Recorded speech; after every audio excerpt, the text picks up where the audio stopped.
Welcome to The Journey. Today we're talking about how to use Facebook for your business. Let's jump in.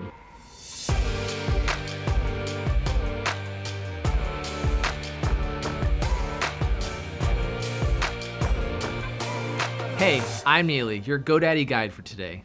Today we're talking about Facebook for your business, and for that I have my expert, Emma. Hey, Justin. What's up? How are you? Good. No surprise, we're going to dive into Facebook today. The but book I also face.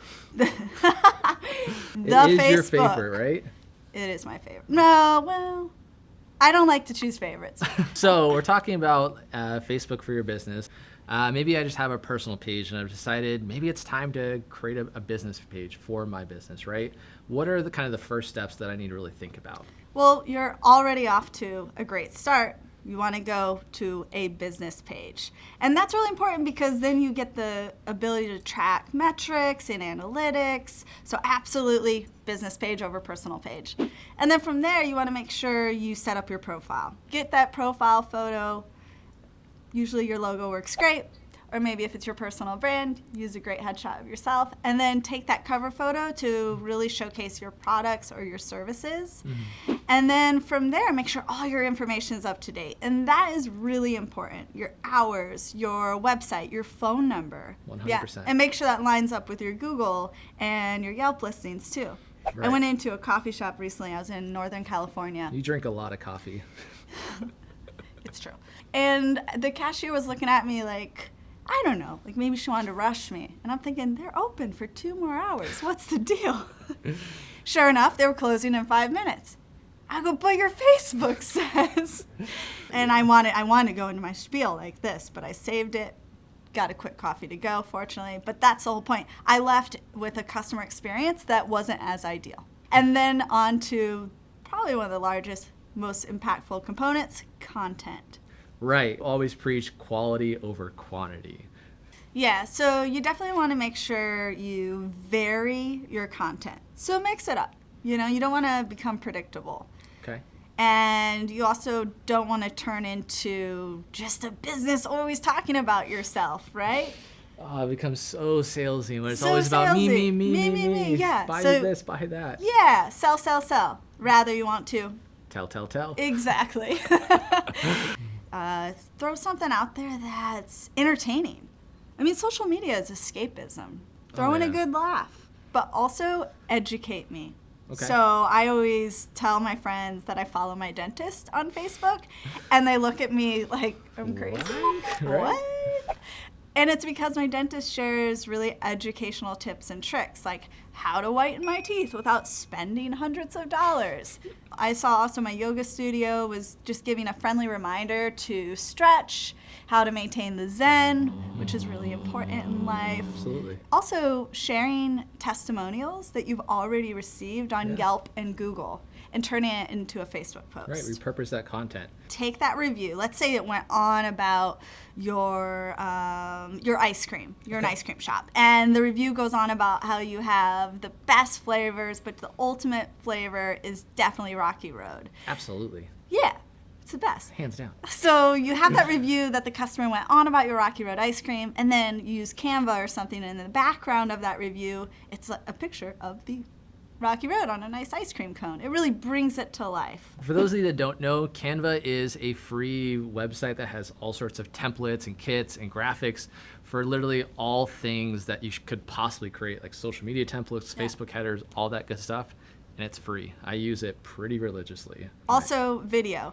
So I'm a huge advocate of video. I love video. Just keep it on the shorter side. Attention Usually spans like under are short. 2 minutes or so, under 3 minutes. Yeah, definitely. I would even a minute is good. And also doing behind the scenes footage. That's one of my favorite things about Yes. following local businesses. It's like, well, I want to know how this all comes together. Yeah. And showcase your staff. And also repurpose anything your customers take, user-generated content.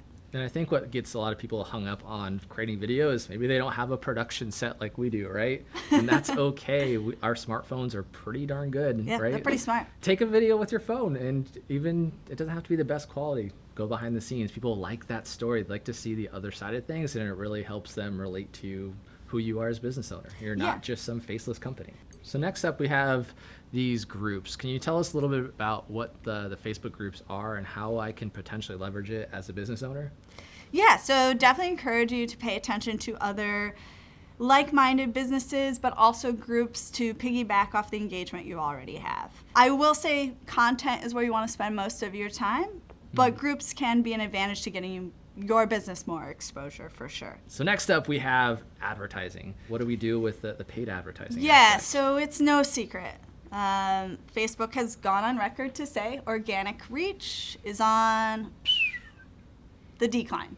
Don't give up on it. Organic content is still alive and well and breathing, but I think Facebook posts that you boost has a lot of potential, and you can reach a targeted audience, which is one of my favorite things about it. You can start off with like $5, and you can get in front of a specific demographic, age group, zip codes, and that way you know your post is going to reach the right people. And I would kind of look at the posts that maybe have done the best and then boost those and get those that reach out. That's a really good point. Thank you for bringing that up. It's usually, wait, you're the expert.